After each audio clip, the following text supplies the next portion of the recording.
Hey 5th grade, welcome back for another fun day of learning. Today I'm going to help you with day 2 in your packet for week 2 5th grade. Yesterday we learned the definitions for the vocabulary words together, so you should already have this part finished. You should have already taken a look at the first page in your story and answered the questions at the beginning. And you should have already had a chance to watch the video about the United States in the 1930s, because it's going to help you to understand what's happening at the time of this story. So today on page 18 there were a couple of vocabulary words for you to review on your own first. We're going to look at all 6 of them together really quickly before we begin to read our story. So let's review those. I'll put them up on the board and we'll look and listen for some of these throughout as we're reading today. The first word, employment, is work that you are paid to do. Facilities are buildings that have a certain purpose.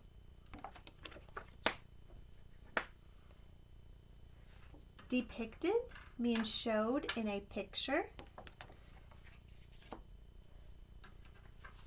Sullen is a person who is angry and doesn't want to talk. Ingredients are the items you need to make a certain food. And lay means was lying flat or lying in a flat position. All right, so we will hear some of these words or some similar words in our story, and this will help you to understand what's happening. All right, so today on page 20, we're going to read the story, The Day the Rollets Got Their Moxie Back. So you should be using this book that has the reindeer on it. It says Unit 5 with the circle, and says ELD, because this is the book we use in my room. Now, when I was looking at the title, The Day the Rollets Got Their Moxie Back, I realized it has some interesting words in it, and I wanted to help you understand a little bit better. The word Rollets, that is their last name. So the family in this story, their last name is Rollet. So just like I am Miss Smith, if this character were a teacher, her name would be Miss Rollet. Or if this story was about me, I would say The Day the Smiths Got Their Moxie Back. So Rollet is the last name of the family in the story. And the word Moxie, that's not a word that you hear every day, and since it wasn't one of our vocabulary words, I wanted you to still understand the meaning of it. It's actually on the last page of our story. There's a blue word that says Moxie, and Moxie means spirit or energy. Okay?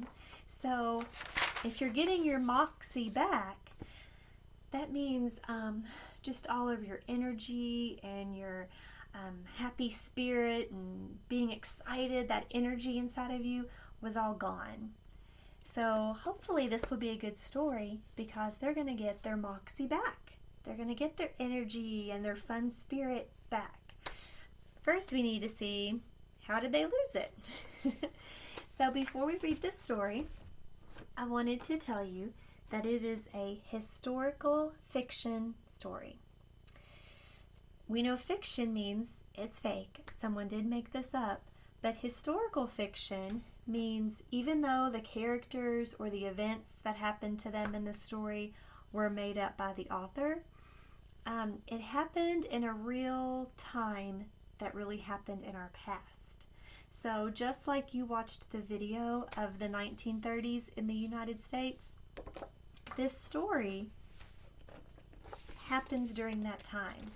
Even though these characters aren't real and the things that they do in this story were made up by the author, in the 1930s, the United States really was like that video that you saw. So that's why this is a historical fiction, because they're pretending that these characters lived through that time. Okay? All right, so let's get started reading The Day the Rollets Got Their Moxie Back. So you could have your book open and follow along, and we will listen for words, and I'll stop and talk about some things to help you understand, okay? Sometimes the thing that helps you through hard times comes like a bolt from the blue. My older brother's letter was like that. It was 1937, and Ricky was in Wyoming building facilities for a new state park. This project was part of President Roosevelt's employment program that created jobs for young men like Ricky. Unfortunately, it didn't help our dad find work. There's a lot of information in this first paragraph. First of all, now we know it's 1937, so you already know what the 30s was like in the United States from our video. And these two little girls, their brother is in another state because he needed to find employment. He needed to get a job that would pay him money. So they don't get to see him every day anymore because he moved away. And because this is the 1930s in the United States, we did not have phones, we didn't have computers, so the only way they could talk to him is through letters in the mail. So they had to write letters to each other, and it would take a very long time for the mail to go all the way across the country. So these girls were so excited to get a letter from their big brother. It said that he was in Wyoming, which is another state, building facilities for a state park.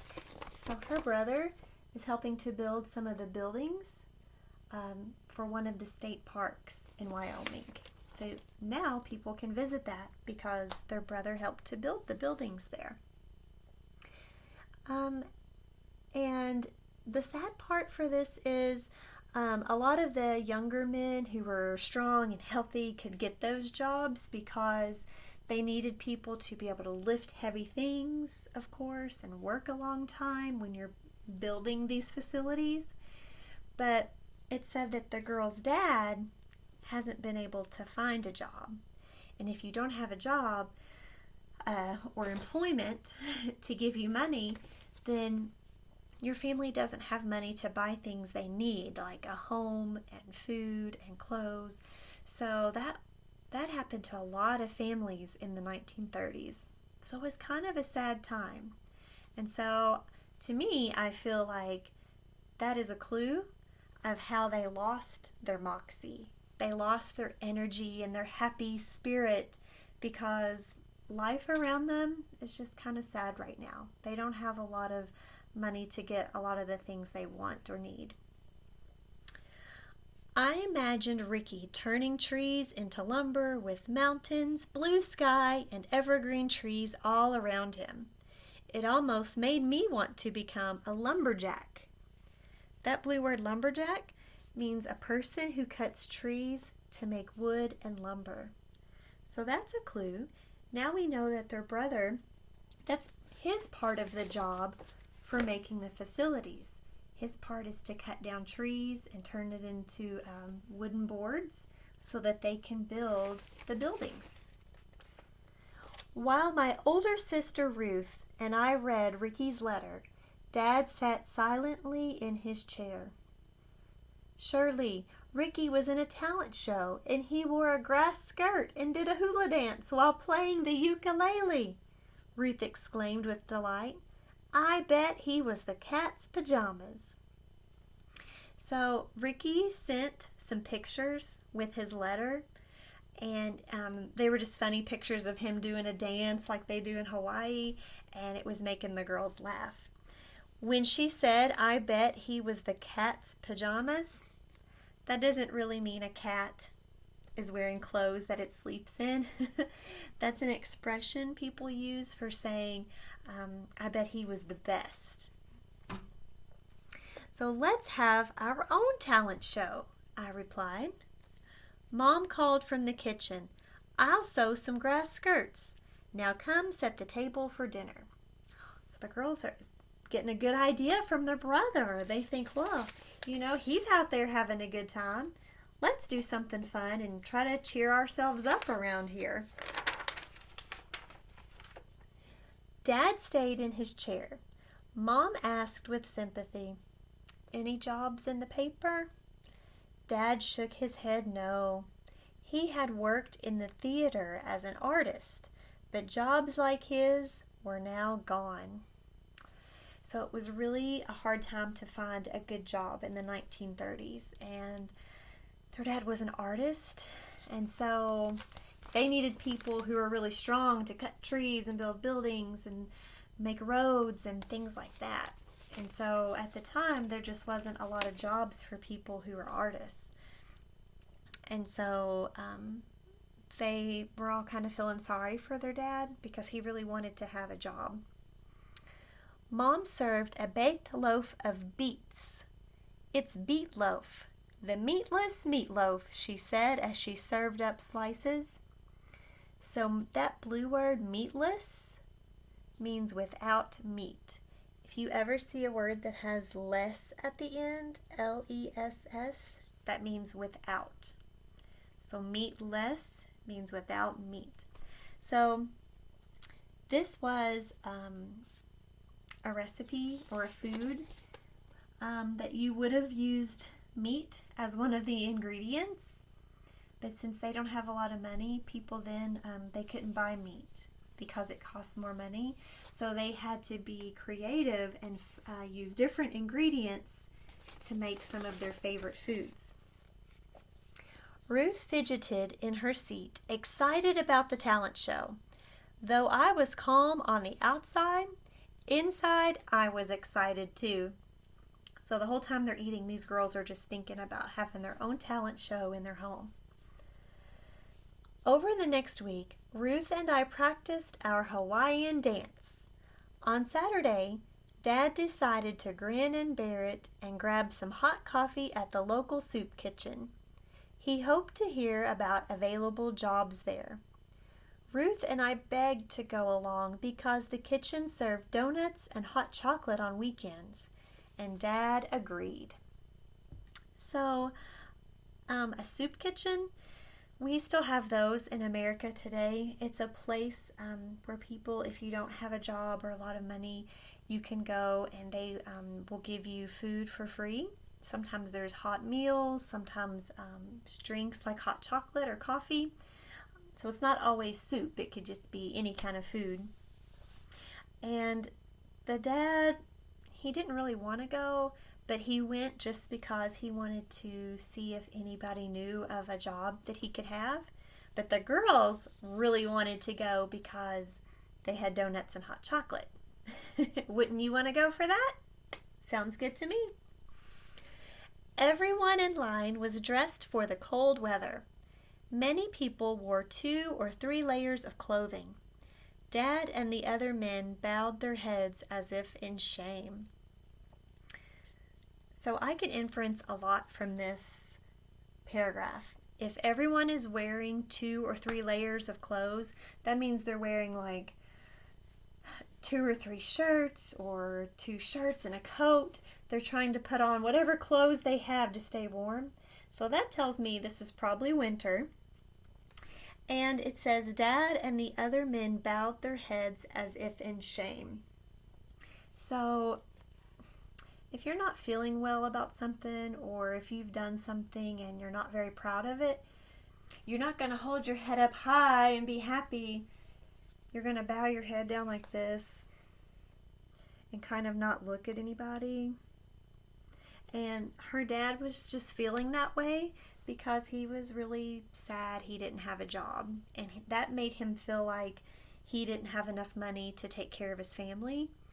And so going to the soup kitchen kind of let other people know that that was their situation, that they didn't have much money. And he didn't like feeling that way, so he kept his head down. The line moved slowly.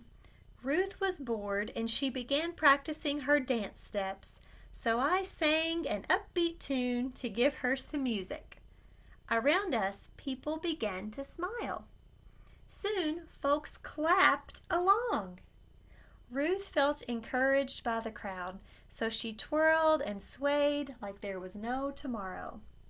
So can you imagine just waiting in line like in the cafeteria or at a restaurant and these two girls are just singing and dancing? It might make you feel happy. You might laugh or smile. "Those girls sure have Moxie," someone shouted. Remember, Moxie is like a good energy and a happy spirit. So it's kind of like a compliment that they were giving to these girls. "They've got heart all right," offered another. "Those are my girls," Dad declared proudly. So his two daughters, even though he really didn't want to go to the soup kitchen that day, the girls made everyone around them feel happy. And so he was proud to be their dad because for a few minutes they just made the world a better place for the people that were there. And people kind of forgot about their problems. They forgot about how they didn't have enough money or enough food or a job. And they just got to be happy for a few minutes. And so they thought the girls were really sweet for helping them to feel that way. Everyone applauded. That means everyone clapped. For those short moments, the past didn't matter and the future looked bright. I couldn't wait to write to Ricky and tell him the news. So now the girls have something even better to tell their brother. Instead of just saying, "We had a talent show at our house," they're going to be able to tell their brother how they sang and danced for other people in the soup kitchen and how everyone clapped and cheered for them. So that's the end of the story, but I'd like for you to think about how Ricky and Ruth and Shirley, the two girls and their big brother, how they had to make some changes because of their situation. You know, Ricky couldn't stay with his family. He had to move away and find another job because of his family. The girls, you know, they couldn't go to restaurants and they couldn't have fancy dinners at home with meat. Their family had to adjust even how they got their meals and what they ate because of their situation. So you might think about some other things that they might have had to change because the fact their dad didn't have a job at that time. And then you might think about if your family's ever had a situation where you've had to change. Maybe not because you didn't have a job or money like this family, but maybe your family had to move for a reason. That might help you to kind of feel what the characters were feeling a little bit. Or maybe there's a time where you were in a sad situation like the girls and there was something that cheered you up, or maybe you did something to make other people feel better. That's another way to connect with this story. So you can think about some of those things. We are finished for today, but remember, tomorrow on day 3, it's your turn to read the story for yourself. The questions are right here. Underline where you find the answers after you read. And then on day 4, there will be some writing. Some of you have this page. You can write about the story. Some of you have some vocabulary you're writing about. Some of you have a different book that you're reading and answering questions about. So everyone's day 4 has some writing, but it looks a little different for different groups in 5th grade.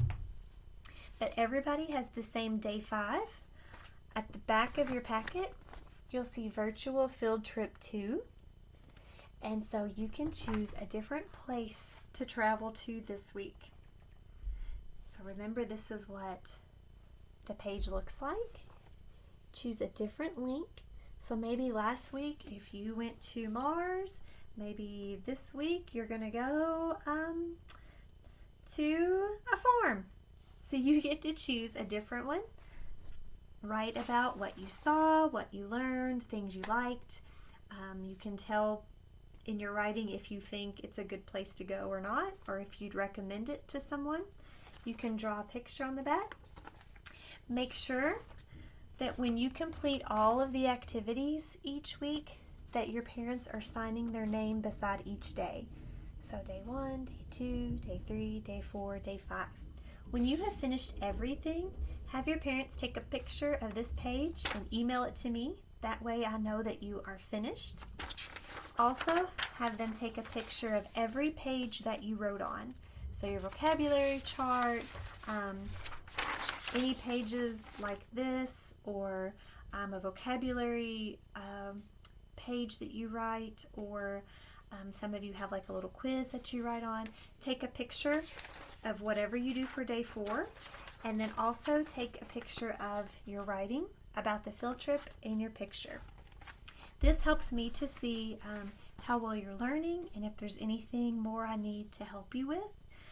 I know it's a little different than being at school where you're right in front of me and I can help you as you're doing it. So it helps me a lot to see your work, okay? So remind your parents to sign it every day and email it to me on the last day when you're finished with it all, okay? All right, guys, if you need any help while you're working on any of this, make sure you email me the question or dojo message me, and I will try to answer you as quickly as I can, okay? Thank you all for all your hard work. I know that you're getting smarter even at home, and you've got a lot of work to do. So keep it up, and I can't wait to see you guys soon. Check back on the channel for our next videos next week. All right, guys, see you soon. Bye-bye.